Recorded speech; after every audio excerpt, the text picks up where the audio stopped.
lawsuit. 6-year-old Summer Wells was reported missing from her Beech Creek home in Hawkins County in June of 2021.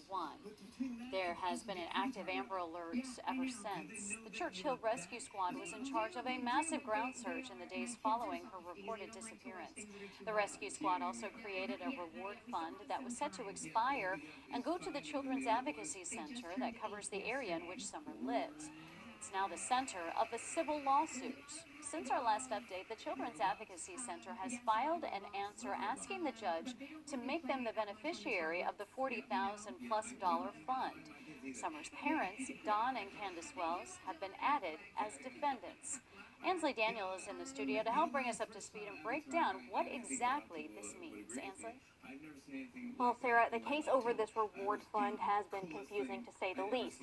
Now, the Churchill Rescue Squad and the Children's Advocacy Center are just hoping that this can be settled and the focus can be put back on fighting Summer Wells. The Churchill Rescue Squad filed a lawsuit on June 30th asking for the judge to determine who gets the $40,305 and some change of the Summer Wells reward fund. If it wasn't used for that specific purpose, that they'll get a refund. Or did they understand if it's not used for that specific purpose, it's going to go to CAC? I think that's the issue to determine. Joseph McMurray is a Kingsport attorney not affiliated with the case.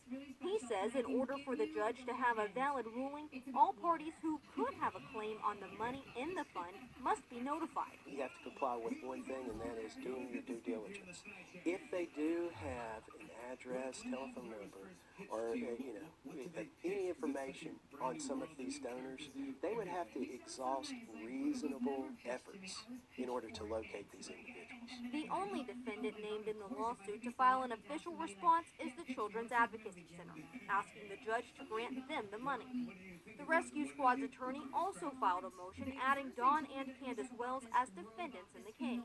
I can only speculate, but after contemplating the lawsuits and thinking it over, potentially, I suppose some of the parties actually considered that maybe Don Wells or Candace Wells has some kind of interest in this money. The Wells declined an interview with News Channel 11, but a spokesperson did release a statement saying in part, the Wells have remained separate from the reward fund from the beginning.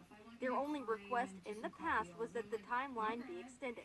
At this time, they prefer to have nothing to do with the issue and did not request nor give any affirmation that they would like to be a defendant or plaintiff in any matter concerning the Summer Wells Reward Fund. However, they will comply to the court document if the matter is not resolved.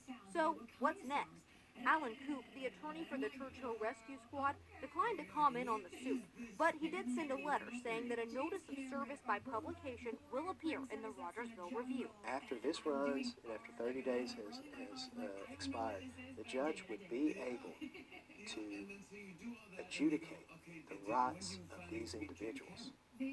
Whether or not it's a fake name, whether or not they read the paper, they have checked all the boxes in order for the judge to be in a place where he can make a ruling and it would actually stick. That letter from the rescue squad's attorney said that they hope this will be placed on the court's docket in February of 2023. The Children's Advocacy Center's director declined to comment since this involves pending litigation.